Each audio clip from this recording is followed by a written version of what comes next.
Hi, welcome to the Citizens Crime Watch podcast. My name is Joseph Hawk. I'm your host. Today I'm joined with David Comesanas, a retired police sergeant with the Miami-Dade Police Department and also a retired member of the United States Marine Corps Reserve. Thank you for joining us today. Thank you. Thank you for having me.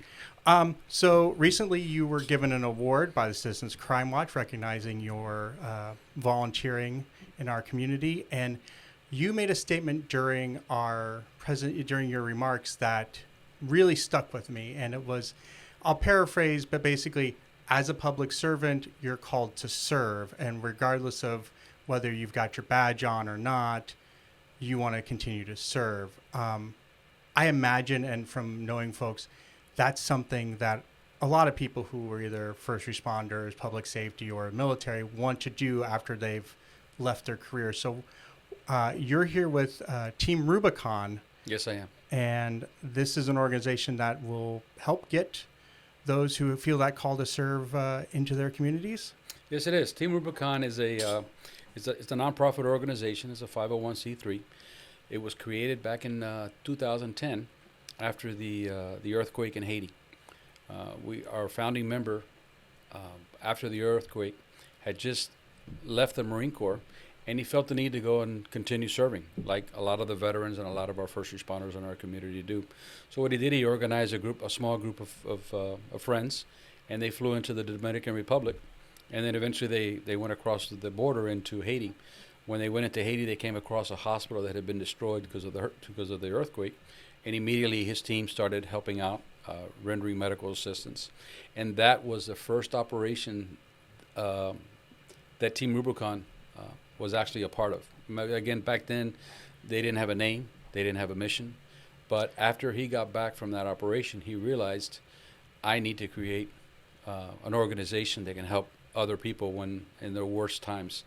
And Team Rubicon started in 2010, and today I'm proud to say that we're up to over 140,000 volunteers worldwide. Wow. Is it a requirement that you are a former military member or former public safety first responder? Absolutely not. Even though approximately 70% of our members are retired veterans, the other 30% are made up of police, fire, first responders, and we have a title called Kick-Ass Civilians. These are civilians like all of us in our community that are either retired or in their spare time they decided, I want to be a part of something good where I can help others. And it's totally free to join Team Rubicon. You go to our website, and it's very simple on how to register. There are some introductory videos that we ask you to look at so you can see what this organization is all about, what we do, what we don't do. We usually go into areas where we're asked to go help. We don't force our services upon anybody. So because we're strictly voluntary, we do have certain guidelines that we like to stay before we go and render assistance. So as of recording right now, we're about a week from Hurricane Ida making landfall on the Gulf Coast. Is Team Rubicon? Team Rubicon was actually mobilizing a few days before Ida hit. Wow. What happens before any major disaster is getting ready to strike in the United States and actually anywhere in the world, we start getting notified as to our availability.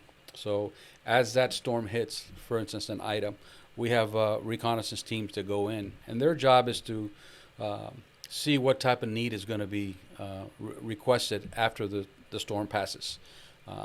Because of the heavy wind and rain, we have what we call route clearance teams. And simply what a route clearance team does from Team Rubicon, we're equipped to go in and help open up roadways. Because if we can't open up a roadway in some of the small communities, help cannot arrive to those homeowners. So our route clearance teams will show up and we'll assist again where we're needed to help open up those areas.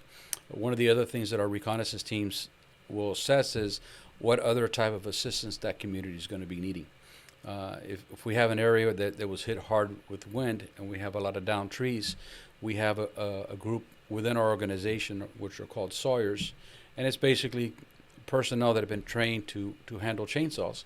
And unfortunately, sometimes we have trees and debris that are laying on these houses and in the streets, and our sawyer team will actually go in there and assist these homeowners at no cost to them to remove the trees off their homes and we usually try to put them off to the side of the road so that when the government units arrive, they can help remove all the debris off the house. Wow.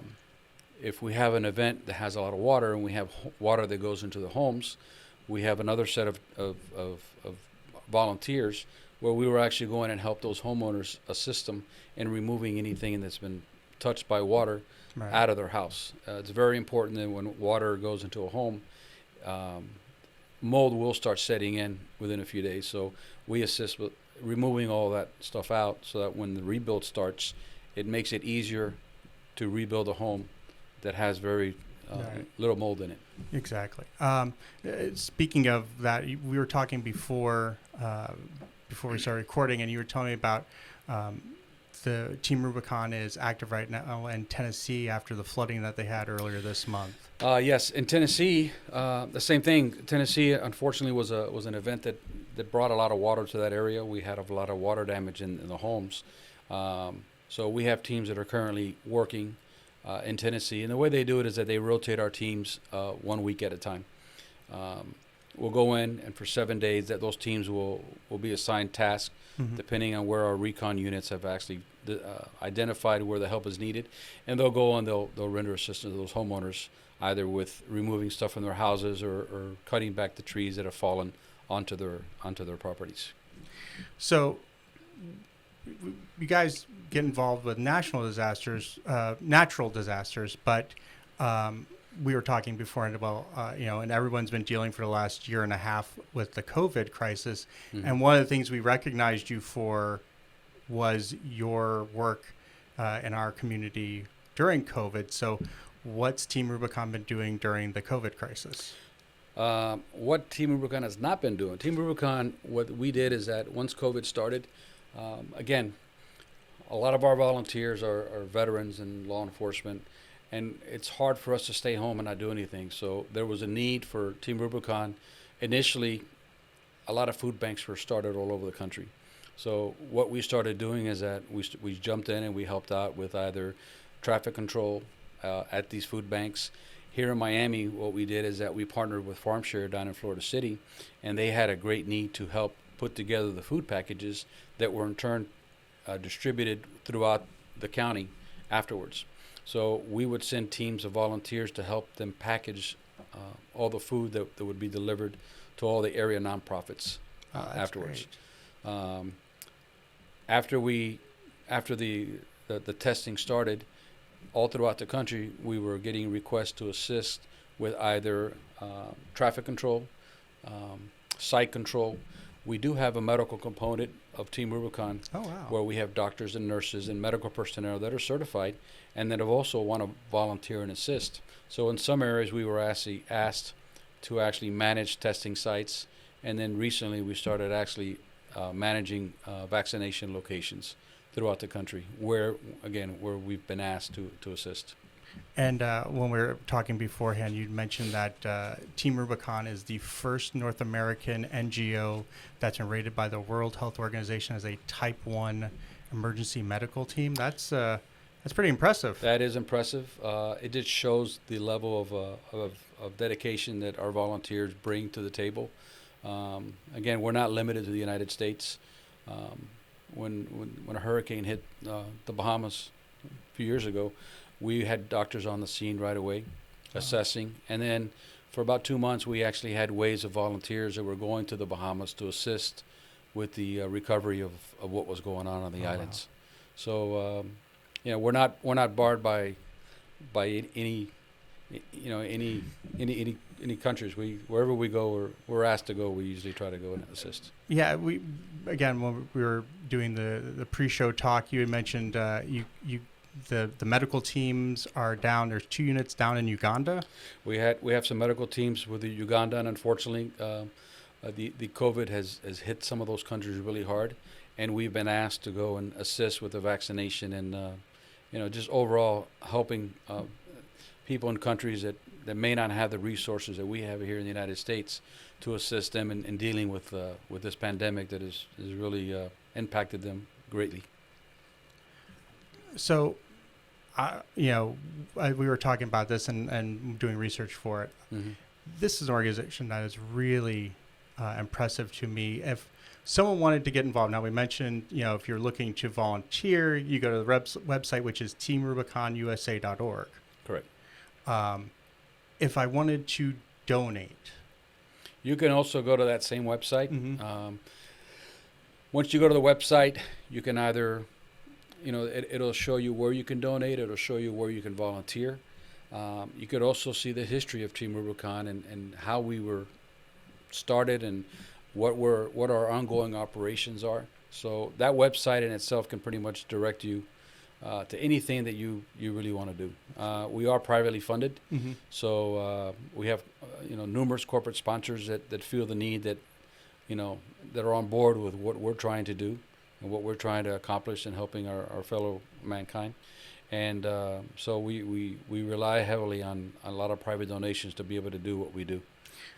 One of the things you had mentioned earlier was the gray shirts, and you said when we were talking earlier about everybody's a gray shirt. Correct. One of the nicest things about Team Rubicon that struck me when I joined is that when you join Team Rubicon and you pass the initial the videos and the initial requirements, you become a gray shirt. And all that means is that from our CEO at the top level all the way down to the bottom, we're all gray shirts. At any given time, you may be dispatched at a location, and your CEO, who at the end of the day is also a gray shirt, may be working with you side by side, hauling debris out of someone's home. So no job is too small for anyone in our organization, and we're all together. When we're on site, we're all gray shirts, and we sweat together, and we hurt together. And at the end of each operational day, we sit around and we get to know our fellow gray shirts, and it's another good way of getting to know people from all over the country that come into an area to help out other people that are in need. And this program is in all 50 states, and yes, we're all in all 50 states, and we're actually in other countries as well. Excellent. That's wow. So we were also talking earlier about what's going on with news, the Afghan refugees coming Correct. over as part of the airlift out, and you'd mentioned that Team Rubicon is involved with the relief program for them. Correct. Initially, what Team Rubicon has been asked to do is, as Americans, and donate clothing and supplies to help these refugees that are arriving at numerous states. We're actually organizing the distribution of the items that are received to be able to to assist these families as they arrive. Most of these people left their countries with literally no clothes, with their kids in hand, and they arrive at a new country. And just like myself, when my parents brought me from Cuba back in the 60s, we arrived with nothing, and it was only because of the warmth and the gratitude of American families that took care of my family. So we're doing the same thing to our Afghan friends and that are arriving in this country to start a new life and escape from a type of government that they don't want their kids to grow up in. So that's what we're doing. That's really impressive. So when Team Rubicon comes in, one of the things you're talking about is like, not only do you guys, handle like we'll call it triage for, clearing out the trees, getting whatever, but afterwards, some of these communities, they're low income, they don't have homeowners insurance, or they are underinsured. Okay. You were telling me that you guys will then help with like restoration and renovation. Correct. Well, what we'll do, and we started doing it in Houston after Hurricane Harvey. Okay. And then after Hurricane Irma came through Florida, we had a town in central part of Florida, Immokalee, that again there were a lot of homeowners there that are they needed assistance. They didn't have insurance on their homes, or like you said, they were underinsured. So we partnered up with Salvation Army. Salvation Army would handle the lodging and the well-being of the families, and we would go in and we would literally help rebuild homes of a lot of the homeowners there. Again, it's strictly volunteer. We go in and we went in and we went 1 week at a time. All of our items are purchased or donated through private donations, and again, the homeowner doesn't have to pay a penny for the rebuild of their home. And our goal is, and again, after the sorry about that, after the assistance in Louisiana, once we do an assessment, there may be a need where we may have to go into certain areas of Louisiana where we're needed, and maybe set up rebuilding efforts there. But that's still a little bit ways on down. Yeah, no, that's I'm as I knew you were going to be a guest, and I started looking in your organization. It's really just been really phenomenal. So, walk me through. You kind of mentioned like what a day is when you're working in one of these sites. So, can you walk through like what's the day start at? What's the usually when we're doing a rebuild or we're doing a relief at a location, we usually get up real early, about 6 o'clock in the morning. For some people, it might be late, but 6 o'clock in the morning we get up. We usually have breakfast. Team Rubicon usually provides our 3 meals. And again, where we stay at, it all depends on the environment that we're assisting. We get up, we have breakfast. They'll usually, depending on how many locations we have to hit, they'll split us up into the groups that we need to respond to. We'll get on our assignment for the day, and we'll head to that property. And we're there until we either get the job done that day, or sometimes we have to come back the next day to continue removing debris. We'll usually stop for lunch, and then usually sometime in the afternoon we'll shut it down for the day. We'll go back to our location. We'll clean up or have dinner. And after dinner, it's a good time where we get together as a group, and we pretty much talk about what we did that day. And it's really it's nice to sit around and just talk to fellow human beings that we're all doing the same thing to help out someone else, and to share what we've done. And again, it's something that when you retire from whatever profession you're in, there's going to come a time where you're going to want to maybe volunteer, and this is something that Team Rubicon allows you to do. You can get involved as much as you want, and then it's up to each individual person how much they want to step in and help us out. And there's a lot of research that's been done to say, sharing, because when you're in, these natural disaster situations, yes, there's trauma, and sharing that trauma helps relieve that trauma. Correct. Yeah, so correct. As a police officer, you go through your career, you experience a lot of things, and then again, once you retire, I did what a lot of people do. You travel and you do things, and then after you get done with all the things you wanted to do before you retired, you sit back and we all assess ourselves and, okay, what do I want to do next? And then I chose to join Team Rubicon, and I chose to continue helping out our neighbors. There's, a lot of people don't realize it, but there's neighbors around us that they could use your help. They could just use a pat on the back and say, hey, how you doing today? So it's very important to me to, just to be able to help others anytime that I can. That kind of segues nicely, because one of the other programs you talked about was the Neighbors Helping Neighbors program that you all have.